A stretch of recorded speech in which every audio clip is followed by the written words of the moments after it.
A grande dúvida hoje a gente tem uma oferta de cursos técnicos que formam pessoas com boa qualidade, mas o que a gente vê? Eles estão saindo e o mercado não tá conseguindo absorver. Mas posso dar um dado aqui para vocês? Que talvez vocês não saibam. Você sabia que o estado do Rio é um dos que mais... Acho que é o que mais tem técnico no Brasil? Sim, mas a gente não está absorvendo. A gente tem formação do Senai, da FATEC, do Cefet. Nossa formação de técnico é muito bem reconhecida. Mas aí o que acontece com isso? Aí vem o alinhamento, aí vem falta os institutos, que no Rio de Janeiro, de fato, nós temos muitas instituições de ensino superior, centros de pesquisa, tudo mais. O Rio de Janeiro tem isso em um bom número, mas faltam políticas em que você sente mercado, iniciativa privada, com os centros e desenho, projeto pedagógico, tudo mais, a formação dos cursos sejam feitos conjuntamente. A Alemanha enfim, tem 54% dos seus trabalhadores formados nas escolas técnicas. Existe um instituto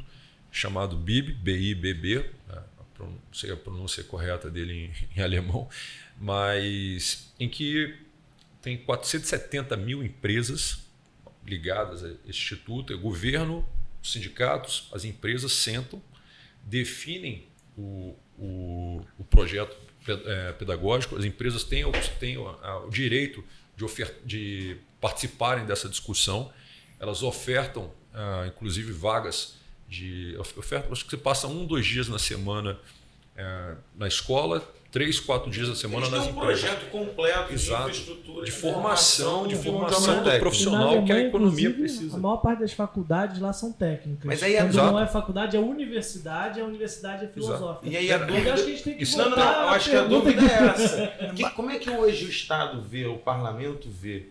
Se o senhor foi vice-governador, o senhor esteve no Executivo e agora está no Parlamento. Como é que vocês enxergam essa infraestrutura necessária de políticas, de estratégias e de também formação técnica para que a gente consiga ter um mercado que absorve e mesmo assim uma formação de qualidade?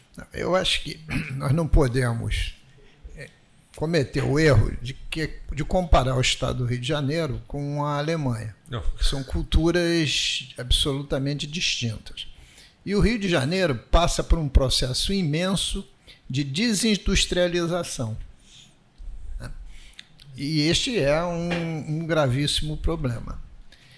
Você falou em políticas públicas, e é verdade o que você disse. Nós temos aí, pelo menos em quase nas 2 últimas décadas, que quase a totalidade dos governadores foram presos. Né? Por via de consequência, há um processo de desmoralização amplo, geral e restrito da política brasileira, em especial no estado do Rio de Janeiro, né? Que é um outro problema. O setor empresarial, eles não gostam que eu fale isso, não. Né? Eles só conseguem falar em desenvolvimento se tiver incentivo fiscal. Todo mundo quer pagar alíquota zero, mas tem que ter segurança pública, tem que ter educação, tem que ter saúde, né? E sem imposto... E é uma covardia com um cara que é dono de botequim, né? Porque aí você não consegue pagar a alíquota zero. E mais um outro dado, né? Nós não temos o que qualquer país medianamente desenvolvido tem. Um plano estratégico de desenvolvimento econômico e social. Se eu perguntar para você, fala alguma coisa sobre o plano estratégico de desenvolvimento econômico e social do Brasil, não tem.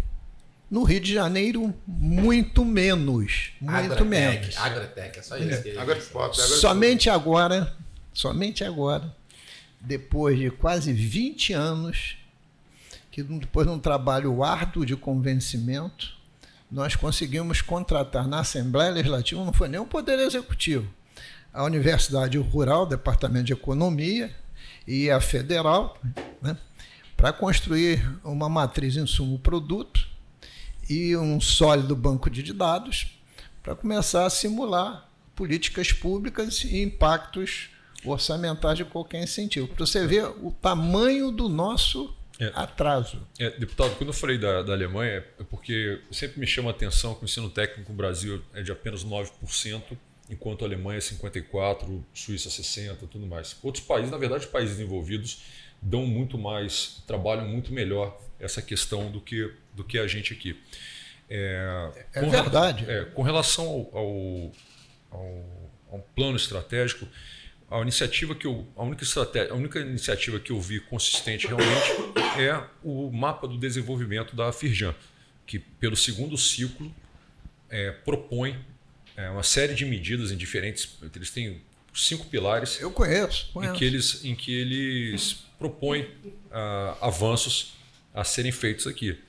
E, enfim, cumprindo o papel deles da Firjan, que é esse mesmo. Sabe?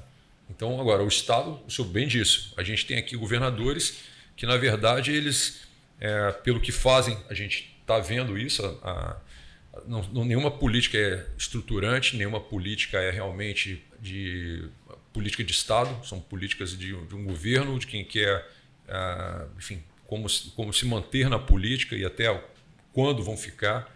Né? Então é tudo... É engraçado, acho que a gente estava falando aqui de instituições, né? A gente não tem só instituições civis, públicos civis fortes no estado como a Firjan, a gente tem as universidades, sim, como a Rural, que o deputado falou, o FRJ, o ERJ, a gente tem o ENF, Cefet. A gente tem um arcabouço de instituições. Sim, eu estudei lá.